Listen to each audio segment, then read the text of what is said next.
अगर bank FD में आपको 6.5 या 7% इंटरेस्ट मिल रहा है और अचानक कोई कॉर्पोरेट एफडी आपको 9% तक इंटरेस्ट देना शुरू कर दे, तो क्या आप अपना पैसा पूरा तुरंत वहां लगा देंगे? शायद नहीं, क्योंकि 9% का रिटर्न सुनने में बड़ा शानदार लगता है, लेकिन सवाल यह होना चाहिए क्या आपका पैसा बिल्कुल सेफ है?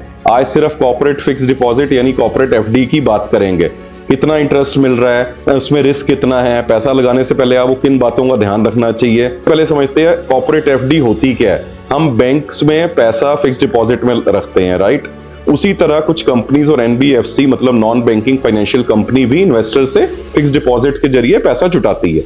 आप एक तय अवधि के लिए, सेट टेन्योर के लिए उनको पैसा देते हैं और बदले में आपको सेट इंटरेस्ट रेट मिलता है। लेकिन सबसे इंपॉर्टेंट बात, कॉर्पोरेट एफडी बैंक डिपॉजिट की तरह नहीं होती, वो बिल्कुल अलग है। इसी वजह से दोनों के रिस्क भी बिल्कुल अलग होते हैं। अब सवाल यह है कि कॉर्पोरेट एफडी में फिर भी लोग पैसा क्यों लगाते हैं? सिंपल रीजन है हायर इंटरेस्ट रेट।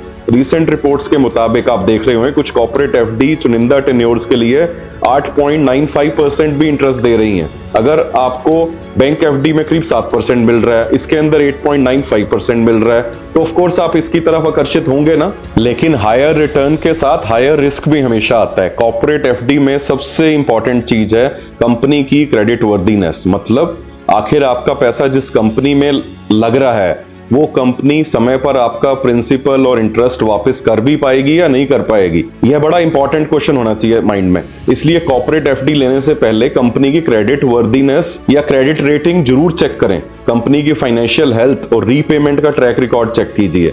आरबीआई के मुताबिक एलिजिबल डिपॉजिट टेकिंग एनबीएफसी के लिए minimum investment grade credit rating की रिक्वायरमेंट होती है। लेकिन एक बात बिल्कुल क्लियर करना चाहता हूं, आरबीआई कॉर्पोरेट एफडी के रीपेमेंट की गारंटी नहीं लेती।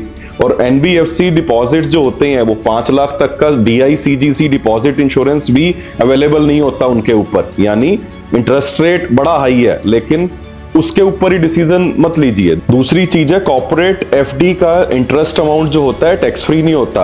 आपकी एप्लीकेबल टैक्स सिचुएशन के हिसाब से इंटरेस्ट पर टैक्स 100% लगता है। इसलिए 8.95% देखकर यह मत समझिए कि आपका एक्चुअल रिटर्न भी 8.95% ही होगा। तो क्या कॉर्पोरेट एफडी खराब इन्वेस्टमेंट है? बिल्कुल नहीं, लेकिन यह हर इन्वेस्टर के लिए नहीं बनी है। अगर आपकी पहली प्रायोरिटी सेफ्टी है तो सिर्फ हायर इंटरेस्ट रेट के लिए कॉर्पोरेट एफडी में जाने की जरूरत नहीं है। लेकिन अगर आप क्रेडिट रिस्क समझते हैं, कंपनी के फाइनेंशियल स्ट्रेंथ और रेटिंग चेक करना जानते हैं, तो कॉर्पोरेट एफडी एक बहुत ही बेहतरीन इन्वेस्टमेंट ऑप्शन हो सकता है। तो कॉर्पोरेट एफडी लेने से पहले ये 3 बातों का ध्यान जरूर रखिए। Number 1 credit rating, number 2 company की फाइनेंशियल स्ट्रेंथ क्या है, नंबर 3 टेन्योर और प्री मैच्योर विड्रॉल के रूल्स को भी सबसे इंपॉर्टेंट है जानना। सिर्फ इंटरेस्ट रेट को देखकर इन्वेस्टमेंट बिल्कुल मत कीजिए, पहले रिस्क समझिए, क्योंकि इन्वेस्टमेंट में सिर्फ एक सवाल नहीं होना चाहिए कि मुझे रिटर्न कितना ज्यादा मिल रहा है। इंपॉर्टेंट क्वेश्चन ये भी होना चाहिए कि मेरा पैसा कितना सेफ है। अगर आपको यह वीडियो